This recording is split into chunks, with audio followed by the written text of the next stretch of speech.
Take control of your finances. Gain insights from top industry professionals.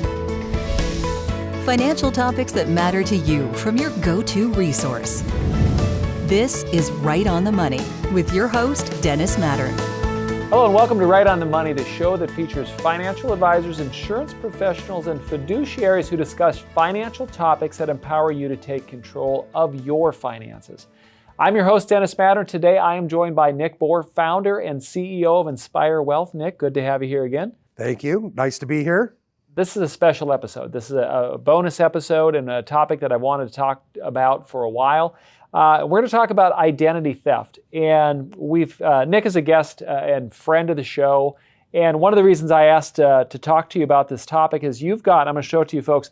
This is on Nick's website. It is a booklet, a white paper, if you will. And it's Identity Theft, Protecting Your Assets in a High-Tech, High-Risk World.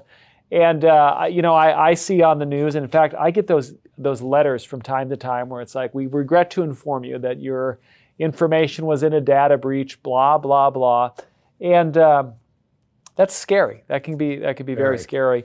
And you put this booklet together. Why'd you put the booklet out there? I feel that consumers really need to be cognizant and aware of what's going on in today's world and how you need to be thinking before you put things out there. We look at the baby boomer generation as an example. People that really didn't share a lot of their information. They were shared to share their social security number or even part of it over the phone. And what are we doing now? Yep. We're ordering things online. We're applying for credit cards. We're applying for mortgages online. Yeah. You and I, both being registered in the securities world, have to take these annual courses on the different the different ways that thieves are out there looking for information. So sometimes it's easy to maybe think it's just secondhand and everyone knows this, but a lot of folks don't. One of the things that I like in the booklet, in the white paper, and I'm actually going to kind of quote off of it, is you've got the steps. And I think this is go to the website. We're going to have your information right there. But the steps to take if you've been a victim of identity theft. And are there different groups that you think are a little more susceptible to being victims? It's interesting that you say that. I definitely think the retiree demographic is a little more at risk. Mm-hmm. I also think minors. Yeah. I think the younger generation is a little more at risk just because they're not active. The younger generation, they're not using credit cards. They're not doing things online yet. So if someone gets their information, it could be a year before they find out really something's going on. Yeah. One of the other demographics that I feel is ever growing is that middle age. When I say middle age, I'm saying that 30 to 50, because we all have been used to buying things online and a little more digital, but not to the extent that what it is now. And I feel that we do it so often. Sometimes we do it frivolously, not thinking of repercussions on certain things that we're doing. Yeah, absolutely. The white paper, again, folks, go and get this thing. There's the common ways that thieves are stealing PII, if you've ever heard that term, personal identifying information. Correct. Yeah.